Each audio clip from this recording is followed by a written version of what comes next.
আমার বাবাকে মানে প্রায় মাঝে মধ্যে হুমকি দিত। কে?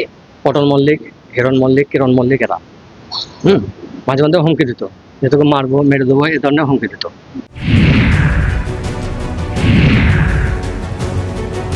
যেমন বলে তেমন কাজ।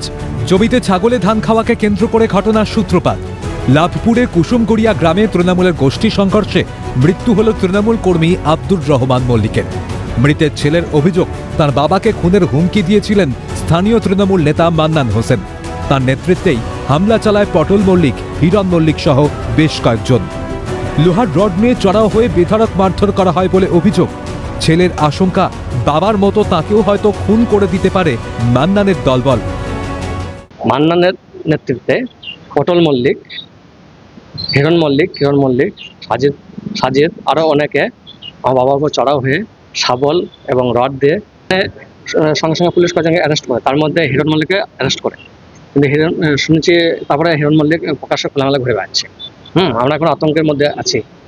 আজ বাবা খুন হয়ে গেল, আমরা কেউ খুন হয়ে যেতে পারি। আপনার বাবা কোন দল করতেন? তৃণমূল, রানা সিংহ দল করে। আর ওরা? ওরা মান্নানের অনুগামী।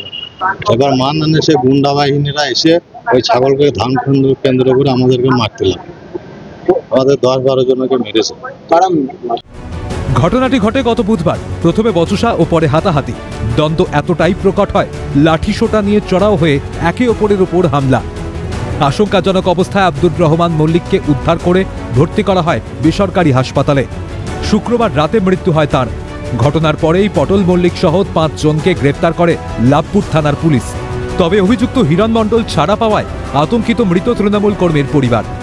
তবে গোষ্ঠীদ্বন্দ্বের কথা মানতে নারাজ লাভপুরের বিধায়ক অভিজিৎ সিনহা। গ্রাম্য বিবাদের জেরে এই ঘটনা বলে দাবি তাঁর। ছিল বা যারা যারা ইনজিওর্ড হয়েছিল তাদের সবারই চিকিৎসার ব্যবস্থা আমরা দল থেকেই করেছি, এবং এটা গ্রাম্য বিবাদ, এর মধ্যে কোনো রাজনৈতিক বিষয় নয়। প্রথম দিনও বলেছিলাম, আজও বলেছি। সেখানে তৃণমূলের উপপ্রধান তাকে গ্রেপ্তার করা হয়েছে। গ্রাম্য সংঘর্ষে যারাই যুক্ত থাকবে পুলিশ তাদেরকে ধরবে, এখানে কোনো রাজনৈতিক পদের প্রশ্ন নেই। তবে কি তৃণমূল নেতা মান্নান হোসেনের প্রভাব খাটিয়ে বহাল তবিয়তে ঘুরে বেড়াচ্ছে তার অনুগামীরা? পরিস্থিতি সামাল দিতে পৌঁছায় লাভপুর থানার পুলিশ। পরে ঘটনাস্থলে পৌঁছায় বোলপুর এসডিপিওর নেতৃত্বে বিশাল পুলিশ বাহিনী। এলাকা শান্ত রাখতে গ্রাম জুড়ে টহল দিচ্ছে পুলিশ। যদিও এই বিষয়ে দুপক্ষের কোনো বক্তব্য পাওয়া যায়নি। তবে বিধানসভার ভোটের আগে গোষ্ঠীদ্বন্দ্বই তৃণমূলের মাথা ব্যথার কারণ হয়ে উঠবে না তো? প্রশ্ন ওয়াকিবহাল মহলের। ভোলানাথ চক্রবর্তী, অমরনাথ দত্তের রিপোর্ট, ক্যালকাটা নিউজ।